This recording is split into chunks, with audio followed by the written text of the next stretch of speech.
Bonjour, bienvenue sur cette vidéo qui va traiter du dodécaèdre rhombique, un volume peu connu du grand public. Donc nous allons voir comment le dessiner en 3D et ensuite quels sont les faibles usages actuels de ce volume qui pourtant est très intéressant. Pour commencer le dessin, nous sommes sur SketchUp Pro. Vous avez les cotations en bas à droite et les outils sur le pourtour. Vous pouvez utiliser n'importe quel autre logiciel de dessin 3D.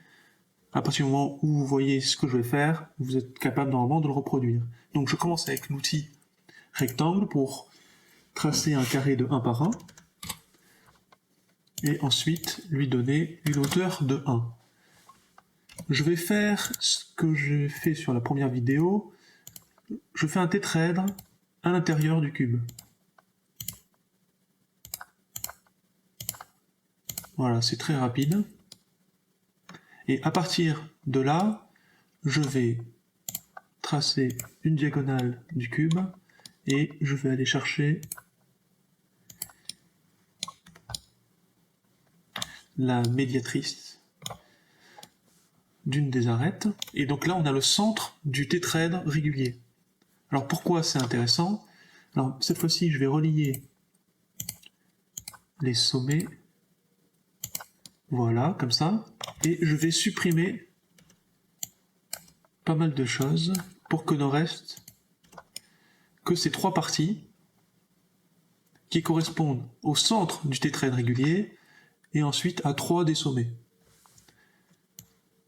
Je vais ensuite faire une rotation de la base de 90 degrés.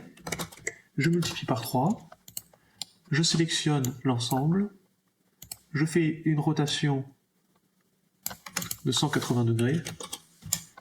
Et nous voilà avec le dodécaèdre rhombique. Alors, je vais supprimer les lignes inutiles.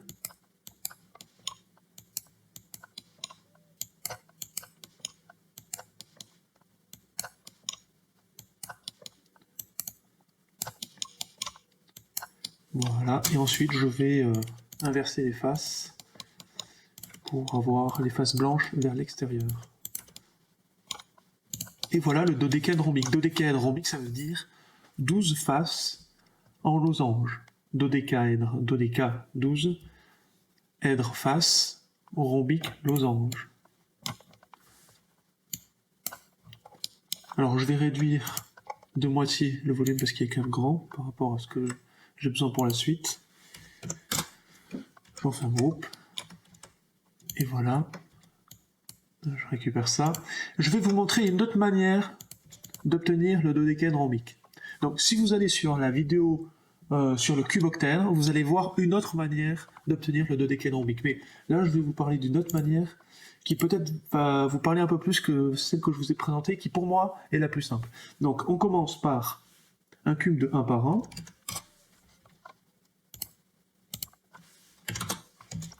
Et là, ce qu'on va faire, c'est... Donc je fais un groupe. Voilà, x3. Du coup, on va en faire un très grand dodécaèdre rhombique. Hop. x3. Donc vous avez besoin de 64 cubes pour vous faciliter la vie sur le dessin du dodécaèdre rhombique. À partir d'ici, je vais tracer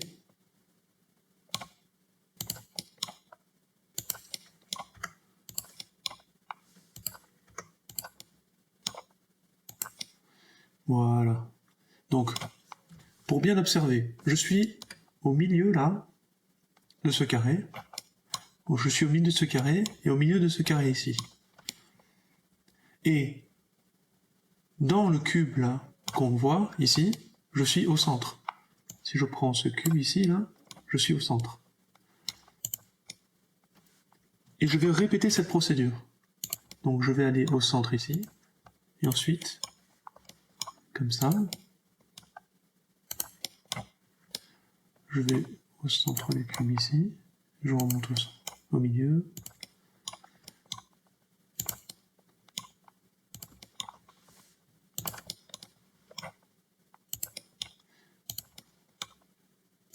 c'est pas forcément le plus simple, hein.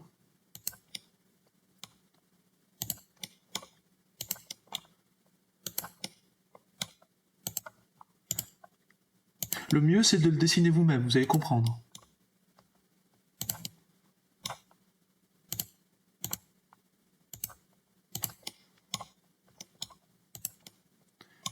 Mais une fois que vous l'aurez dessiné, là, vous verrez bien.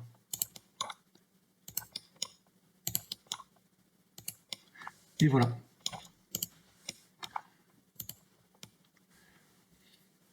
Donc, on part du milieu et on va chercher l'intersection là. Je pense que là, vous avez une meilleure vision de ce qui se passe. Avec cette méthode, c'est vraiment simple de créer le dodécaèdre rhombique. À partir seulement de 64 cubes.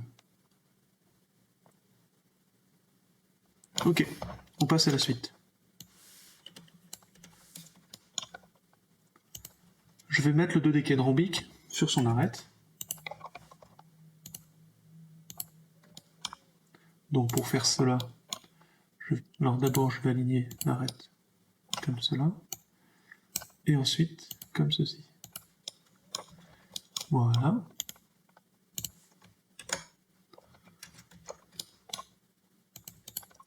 Ensuite, je vais la mettre sur sa base. Donc par exemple, je reprends le premier sur son sommet, et j'ai juste à faire une rotation de 45 degrés. Voilà. Alors ce que je fais en fait, c'est de dégrouper et de regrouper, comme ça me fait un groupe plus petit. Ensuite, je m'occupe du patron.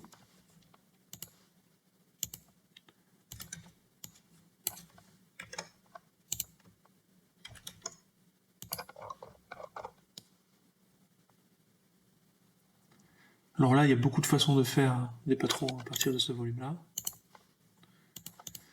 Je vais vous en montrer un qui consiste en fait à faire comme ça.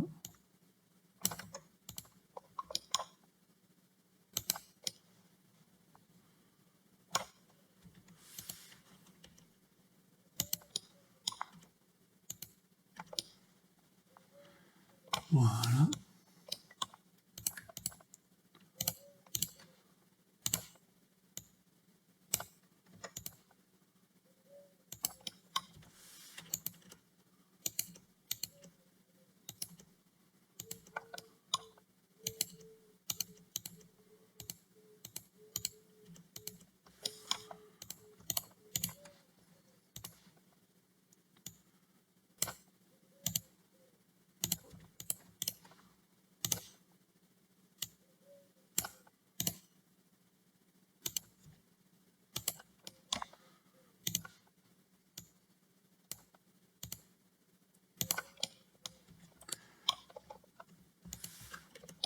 Et ensuite, je m'occupe des côtés.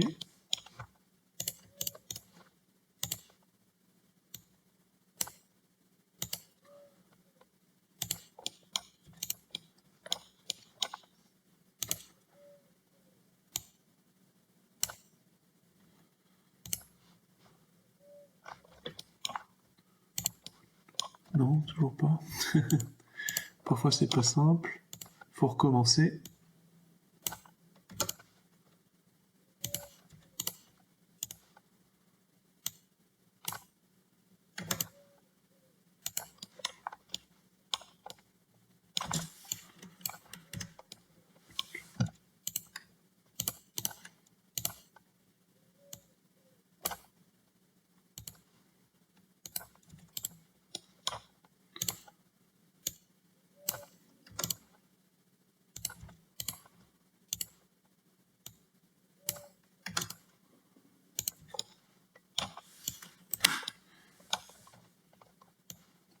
Voilà, vous avez un des patrons possibles. Vous pouvez chercher aussi sur internet, vous en avez d'autres propositions. Ensuite, centre des arêtes. Donc je vais partir de dodécaèdre posé sur son sommet. On y va.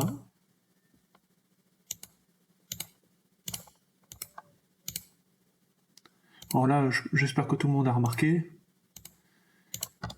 qu'il y a une symétrie de 90 degrés. On va voir ça tout de suite. Donc je sélectionne tout ça. 90 degrés x 3. Voilà. Et ça nous donne ce volume. Quand on remplit, ça donne ce volume. Ensuite, centre des faces. Donc, je viens dessiner avec l'outil mètre.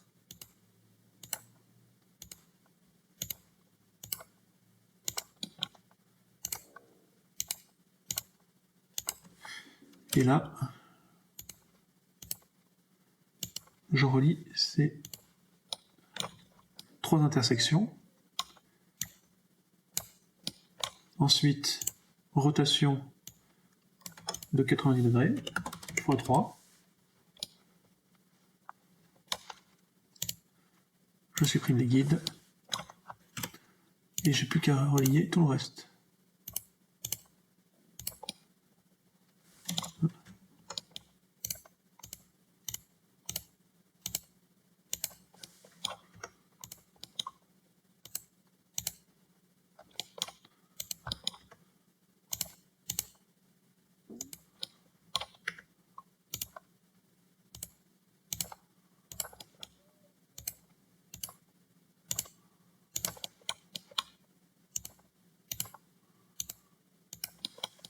Et voilà. Et donc, si vous ne connaissez pas ce volume, c'est que vous n'êtes pas allé chercher notre vidéo sur le cuboctèdre.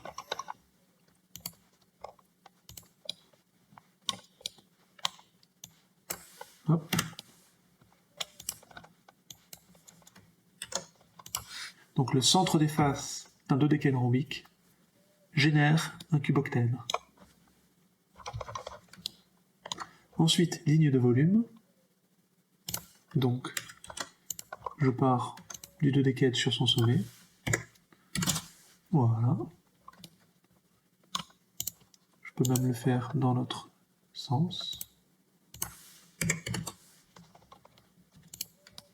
Donc, je peux faire des carrés. Poser sur sa base. Là, je peux seulement faire des lignes et puis monter. Après, je peux très bien faire ça. Hein. Je peux faire ça.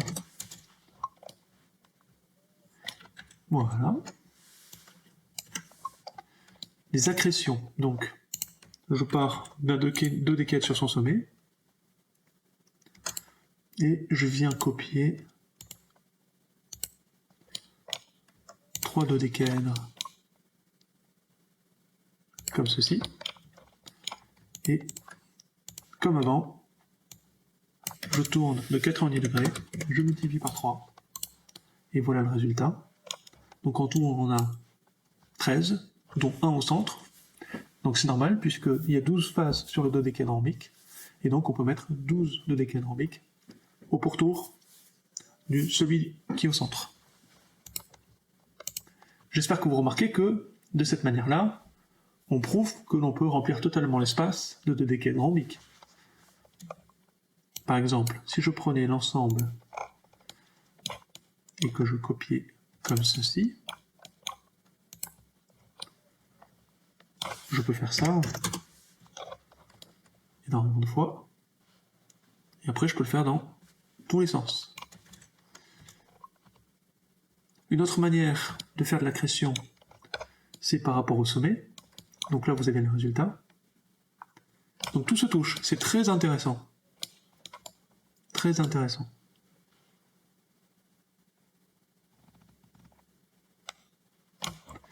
Une autre manière, c'est de le faire par les arêtes. Et là, vous voyez qu'on ne peut pas tout religner sur les arêtes. Par contre, là, je tiens à mettre un accent sur une répétition de motifs que l'on va voir sur beaucoup de volumes. Qu'est-ce que c'est cette répétition? C'est en haut 2 comme ça, en bas à 90 degrés 2 comme ça, et puis après quelque chose qui descend et qui remonte. Tout autour, là, comme ça. Ça, au travers de mon étude de la géométrie, j'ai remarqué ce motif énormément de fois. Ok. Ensuite, structure octet tronqué. Alors, quand je prends les 13 qu'on a vu avant, si je continue à mettre comme ça des sommets, qu'est-ce que je remarque?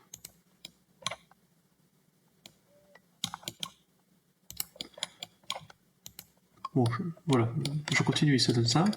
Et là, j'espère que vous voyez un octaèdre. Un octaèdre, comme je vous l'avais dit sur une autre vidéo, ça veut dire 8 faces. Donc là, j'espère que vous voyez l'octaèdre qui se dégage de l'accrétion de dodécaèdres rhombiques. Et donc la structure à l'intérieur se donne ça.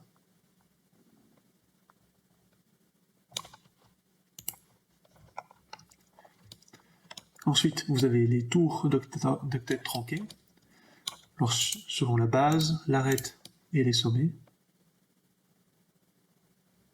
Donc prenons par exemple ceci et faisons cette simple modification. Voilà.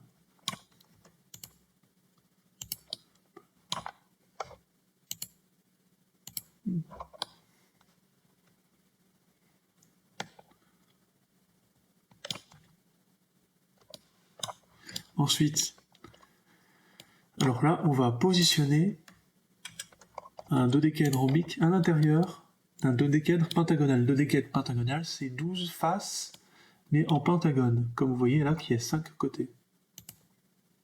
Donc je me mets ici, et je fais une rotation de 45 degrés. Donc on voit que l'on peut mettre un dodécaèdre rhombique dans un dodécaèdre pentagonal. Les sommets,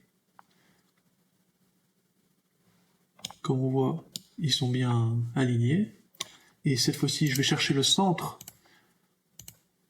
de la face du dodécaèdre pentagonal.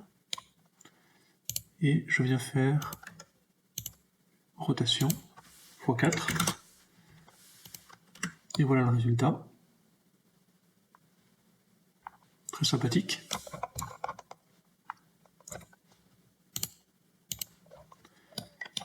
Maintenant, nous allons voir les usages. Donc ça se voit pas forcément facilement dans les ruches, mais pour ceux qui veulent vraiment étudier ce qui se passe, voilà ce qu'on observe. Et donc là, on voit que on dit que les ruches, c'est un motif hexagonal, c'est vrai. C'est vrai. Mais le fond de la structure, au final, c'est un dodécaèdre rhombique. Là, on le voit. J'espère qu'avec tout ce qu'on a vu avant, vous arrivez à repérer ce qui se passe là. Je vais vous le montrer. Donc, je vais prendre, hop, ici, voilà.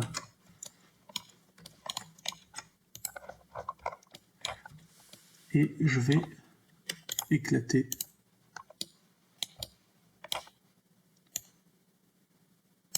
d'ailleurs je vais seulement garder comme ça.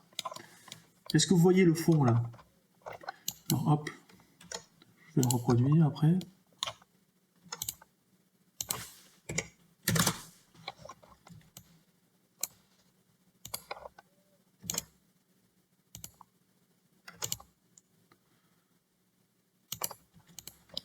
Voilà ce qui se passe.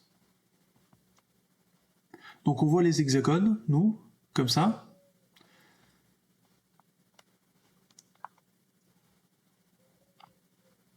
Mais le fond est un dodécaèdre rhombique.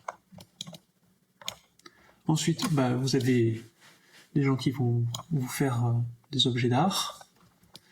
Vous allez aussi trouver des cristaux qui vont former naturellement des dodécaèdres rhombiques. Et vous avez des personnes. C'est rare, vraiment, l'utilisation de ce volume est rare, pourtant il est il est si important, il a tellement de propriétés intéressantes. Et là, vous avez voilà, une habitation. Donc ce qui est intéressant, c'est qu'on vit dans un hexagone à l'intérieur. Voilà, la maison elle est posée comme ça et on a l'hexagone en base. On va voir les projections. Donc je me mets de haut, en filaire. Donc de haut, quand c'est posé sur son sommet, ce sont des carrés. Là c'est joli, c'est quand c'est posé sur la base.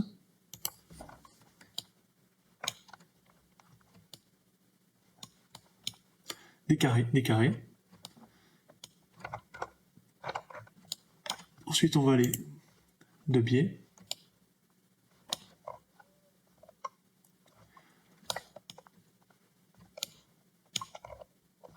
Alors on voit pas forcément des choses intéressantes de biais comme ça, mais quand on se met comme ça, voilà. Là c'est plus intéressant.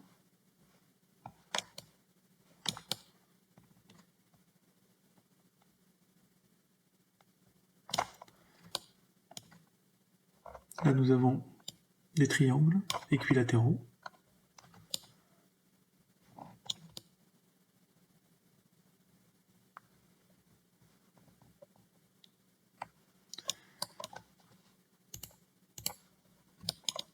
Et c'est tout pour cette vidéo. J'espère que le contenu vous a plu. Vous pouvez me soutenir en allant sur le site belsidé.com où vous trouverez 2 de mes e-books. Le premier parle des imbrications de volume. Voici le sommaire. Et nous allons aller page 119 pour voir qu'est-ce qui se passe quand je mets d'autres volumes à l'intérieur de l'octède tronqué. Je peux me mettre dans d'autres visions. Voilà, en filaire. Ensuite des projections 2D, des ratios et des découpages. Voilà, on peut aussi le mettre en mode filaire. Lui, il parle des pavages de volume, donc des volumes à côté d'autres volumes, le sommaire. Et on va à les pages 44, où cette fois-ci, dans ce PDF, il y a des animations.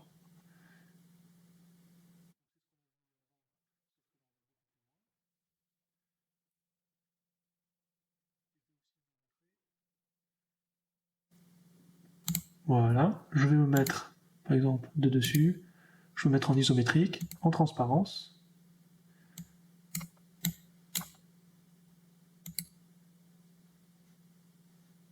Je peux relancer même l'animation comme ça. Voilà. J'espère que ça vous a plu. On se donne rendez-vous à la prochaine vidéo.